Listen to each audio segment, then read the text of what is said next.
Hello and welcome. Well, it has been an eventful year so far across Africa, with economic realities often shaping weekend discussions between families in the living room and friends chatting over a few bottles of beer down the road.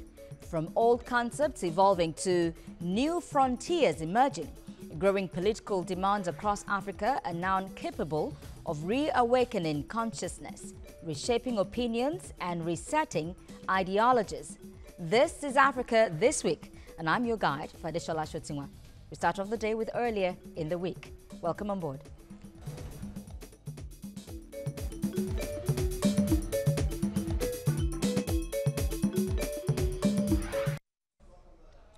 On the news on Monday, Congolese migrants and officials said dozens of people were killed this month in neighboring Angola in a crackdown on artisanal diamond mining. Hundreds of thousands of people, mainly Congolese, have crossed back into the Democratic Republic of Congo from Angola this week, saying the authorities forced them out and that the local population had burned down their homes. Thousands of people could be seen making their way on foot and in trucks along the red dirt road to Chikapa. Angola, the world's fifth largest diamond producer, launched an operation in recent weeks to clear tens of thousands of people involved in digging for precious stones in the northeast of the country in order to attract more private investment. Still on Monday, Ethiopia called for a significant injection of humanitarian aid from the international community to overcome its domestic crisis caused by regional conflicts and climate disasters. According to the UNICEF report on humanitarian situation in Ethiopia released in September, a total of 2.6 million people are currently displaced and need urgent assistance. The Ethiopian Red Cross says although people are now beginning to gradually return to their homes, the subsequent resettlement and other work will require substantial financial support of about $19 million.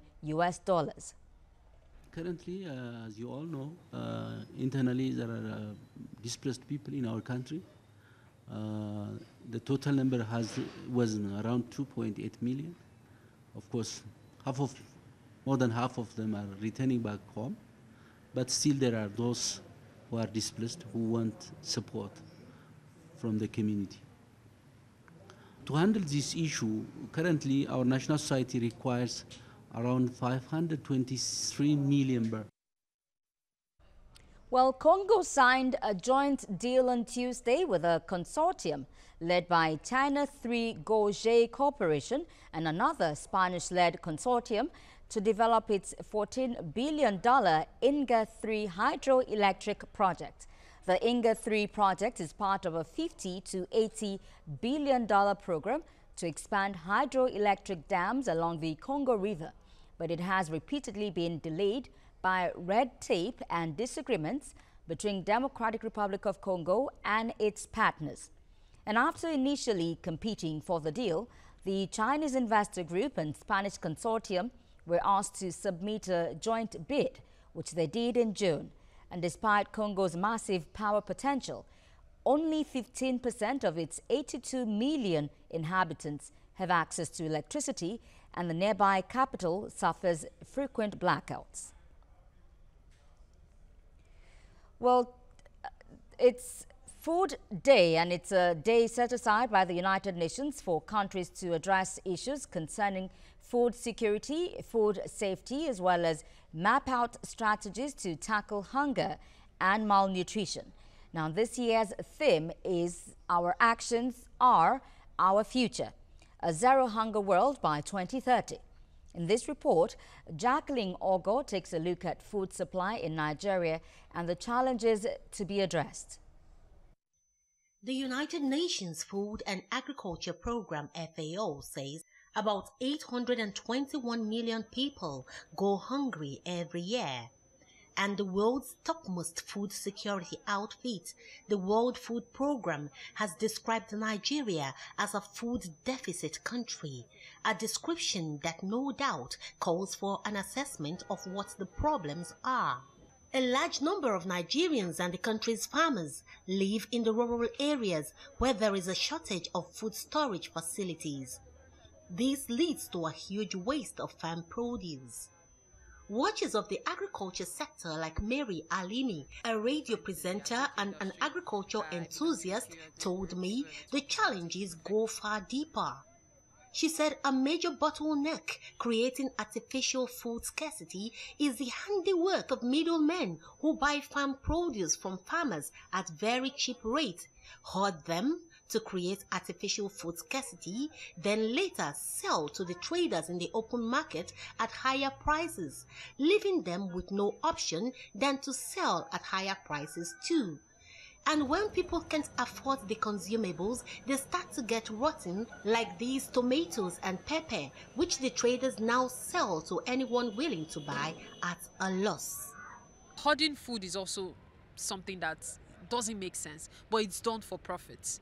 Where you sell 4 pieces of tomatoes, for example, for say 200 naira, reducing the profit margin, when you could have sold 10 pieces for the same amount and still make your profits. But because you want to give that sense of scarcity, so people are forced to buy it at that price that you offer it. And then at the end of the day, you end up wasting a whole lot of the food. That's a big problem. The traders and the buyers were open about their perception of the spiraling effect of the situation. When we bring out our wares, no one buys them from us. When we tell them the prices, they run away. The prices, I discovered that they keep going up every day. You come today, the price is different from what you bought. Nigerians cannot eat 3 square meals a day the way it used to be before. In my area, people are dying because of hunger. They keep begging you. We do help them before, but these days I don't help any of them any longer because I find it very difficult to feed my family, to assist somebody else. Internal armed conflicts and hunger go side by side. That has been more of Nigeria's major problem since 2014, leaving thousands of children traumatized and malnourished. So much vegetables, but no one to buy them. In the open market, the realities are clear. The man on the street says for hunger not to become a major component of the Nigerian structure, effective measures must be taken to address the issue of food shortage in the country. Jacqueline Ogo, TVC News, Lagos. Well, thousands of people rushed to the opening of a new 525-meter-long bridge spanning the Nile River in southern Uganda on Wednesday. Uganda's President Yoweri Museveni cut a ribbon to open the bridge in the town of Jinja, which has been dubbed the source of the Nile Bridge. The structure was funded by a $112 million loan from the Japanese International Cooperation Agency. It is hoped the bridge will become a new tourist attraction for the area, being the 5th longest cable bridge in Africa. On Thursday, the World Health Organization, the WHO's Emergency Committee, said the ongoing Ebola outbreak in the Democratic Republic of Congo, that's the DRC, is a source of concern for the region, but is not a global threat. The health agency said the virus could spread at any time to neighboring Uganda or even Rwanda, but adds that both countries are well prepared. There have been 139 deaths and 215 probable and confirmed cases in the outbreak, which was declared on August the 1st. The emergency committee had a consensus that this outbreak certainly is not an outbreak of global importance, but they are very concerned for the region. As you may have heard, in one of the provinces, the outbreak is pretty much mitigated. In another province, it's just flaring up, but the concentration of the response teams is now focusing on this new area. And so we do have some optimism that this outbreak, just like the one in May, will be brought under control within reasonable time. This does not mean WHO is not taking the outbreak seriously. We still have more than 250 people working in DRC to bring this outbreak to an end. Although the risk of global spread is low, it remains very high for neighboring countries, and we will be vigilant and strengthen our response, and we will not rest until the outbreak is finished. Well, former Kenyan Sports Minister Hassan Wario was charged to court on Friday with abuse of office over the siphoning of funds meant for athletes who competed in the 2016 Rio Olympics. Kenya enjoyed its most successful Olympics ever in Rio, but the on-field achievements were blighted by allegations of corruption amongst Kenyan team leaders and senior government officials. Dozens of senior government officials and business people are facing various charges related to corruption, part of a fresh attempt by President Uhuru Kenyatta since May to crack down on widespread graft. Critics accuse Kenyatta of failing to deal with corruption during his first term, which ended last year, despite promises to do so when he was first elected in 2013. Well, with that, we have come to the end of Earlier in the Week. Up next is Digging Deep, and that will be after the break. So stay with us.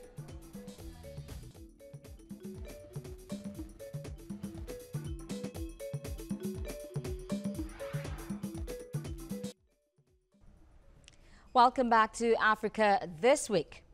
Home to some of the most promising nations of the world, Africa is largely a mixed bag of the good, the bad, and insurgents, where enemies of the state have made the idea of witnessing the next day almost uncertain for residents and refuge seekers.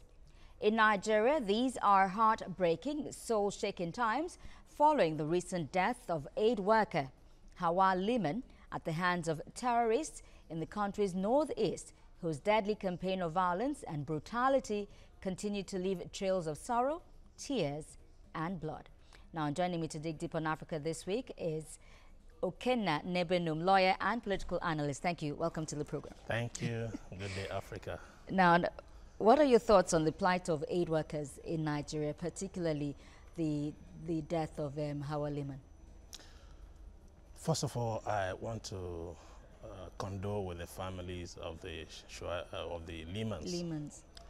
And I also want to condole with the community, the ICRC. Their staff has been affected, Nigerian citizen. And I also want to state to Nigerians that the war against insurgency must be won.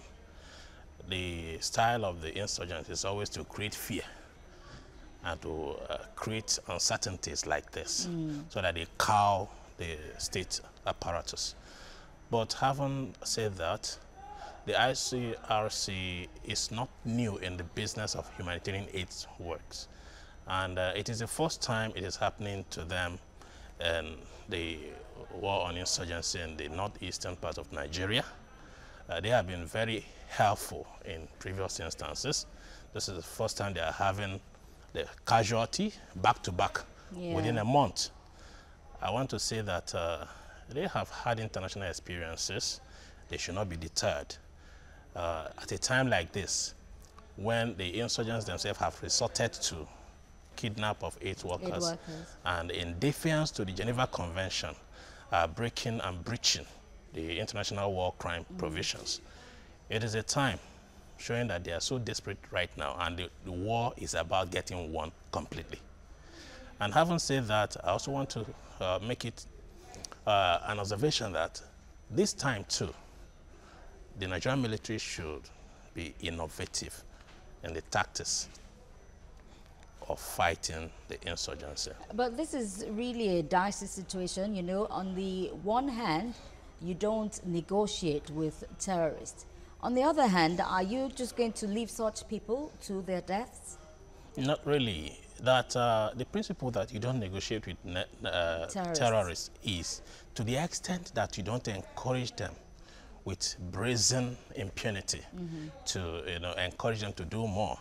But what we have had with the benefit of hindsight in Nigeria is that oftentimes they've been able to get away with the ransom paid, even though the national government here would deny that ransom was not paid. Incidentally too, this RCRC was very instrumental to the release of 10 police women and 3 lecturers, 13 of them at a time, and they were sometime in 2016 and May 2017. They were instrumental to the release of the Chibok girls at that point in time. Even though they were not part of the negotiations, but their facilities facilitated the logistics, the transportation of those held hostage. You cannot totally remove them from the act of release of those taken hostage, even though they may not be party to the negotiations. Nigerian government at a time had negotiators, a female person who, a journalist who, there are so many controversies shrouding that. But in the instance of this Liman Shaibu, Hawa Liman, we had it on record that our own Minister for Information was head of the delegation that was negotiating. The content of those negotiations, I am not privy to. So, whether the negotiation was to make the ISWAP or the Boko Haram or whatever they call themselves to repudiate on the reason for which they abducted those girls in the first place. You know, they are saying that the first that was murdered and the Liman girl, they renounced their religion, Islam, a reason for which they termed them murtads, apostates, and said, you cannot leave us, you cannot leave your religion, and then we keep having you around. And we know that in the Nigerian country, our law is such an extent that we respect the freedom of religion in this country. And if you put it against the idea or behind the fact that Leah Shuaibu was not released among the other Dapchi girls, was because she refused to denounce her faith. So this is not necessarily a one-sided war. It is that of religion and that of insurgency, that of brazen breach of the international humanitarian law. Well, the ICRC say they have thousands of aid workers scattered across the globe, and that it is not in their custom nor tradition to negotiate, because then it will become a case of holding them to ransom all the time, or they begin to milk them, get milked by terrorists. But how does this encourage being an aid worker? If you know that your organization is not going to pay any ransom for you. ICRC is an international organization, but membership, or they recruit their workers, aid workers as nationals of state parties to conflict. Okay. And it is the responsibility of the state parties to the conflict that does the negotiation. The negotiation. On behalf, because the ICRC is not a sovereign nation. These are nationals, citizens of countries. The country to which they are citizens to would champion the cause of their negotiation and their release. And to that extent, they maintain their neutrality in international humanitarian law. But at the same time, too, it is a dangerous trend for Nigeria being, positioned to entering the bad books of the violators of the war crime provisions. We have had in Africa endemic countries like Sudan, Southern Sudan, and as well as some countries in the Middle East. But this is the first time that Nigeria will have such a casualty. And the earlier we get it nipped in the bud, the better. So that the people who actually volunteer to work like this wouldn't be in demand so high. Because if you look at it, the International Committee of the Red Cross, they provide the needed human resource and compliance to international standards. But the locals who know the nooks and crannies, they are the ones who are provide the legwork. They do much more than health workers as, rehabilitating the wounded. They also provide the necessities of life, water, and establishing contact with those held hostage or those who are recovered to their families. Critics have said that there was a deadline given. The terrorists did give the Nigerian government a deadline, you know, and somehow they say that the Nigerian government, I said critics now, probably forgot about this deadline, considering maybe the politics of our time, possibly forgot it. What are your thoughts to that? Everything must not be politicized. The fact that at the time they gave the deadline for within the time that the parties were doing their politicking, primaries, does not remove from the fact that the Nigerian army is non-partisan. The Nigerian army is non-partisan. The Nigerian army is on the spot, you know, at the war front. Is it the Nigerian army negotiating? Was it the Nigerian army negotiating for Hawa Liman's release? Nigerian army. Nigeria should negotiate as a composite component, made up of the Nigerian army, made up of the Foreign Affairs Ministry, made up of those who are international consultants that are specialists, experts in these kind of transactions, not necessarily politicians. Analysts are right. If Nigeria could have been swayed into thinking that we have something at our hands, and it is very dangerous. It means a misplacement of priority, and it could mean that human life costs so cheap in Nigeria. It is not good. What I know for sure is that it behoves on a government whose citizens are held hostage in situations like this. When it happens, the eyes of the international communities are focused on Nigeria. We are on the spot. We are. The international communities are waiting to see what the outcome would be. And our rating drops or increases by the way we respond to this. This one that goes to reverberate in the hearts of humanitarian workers all over the globe, that once again, humanity has been punctured at a time when it matters so most. The Nigerian government failed them. It is not a good place. Label or a place to be. Yes, it is not. So dangerous that once such precedence has been established, it takes greater effort, deliberate effort on the Nigerian... Very quickly, before we go now, there is still one more aid worker in the custody of the years. So what's the advice? What's the Nigerian government to do? It is a last chance for Nigerian government to do what is right.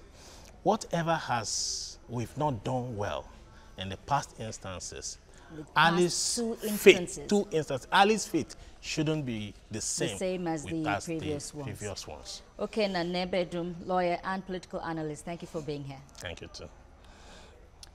Well, the humanitarian crisis in Nigeria's northeast is one of the most severe in the world today, with more than 7 million people in need of assistance, no thanks to the activities of the deadly sect, Boko Haram, once thought to be tactically overpowered, technically overridden, and totally defeated. That's our program this week on Africa This Week. Our thoughts grieve for her soul, Hawa Liman. Our hearts reach out to her family, and our voice cry for justice, justice for Hawa Liman, who dedicated herself to serving humanity, but couldn't be saved by her country when it mattered most. That's our program for today, and I have been your guide, Fadisha Lashotunwe. Many thanks for watching, and bye for now.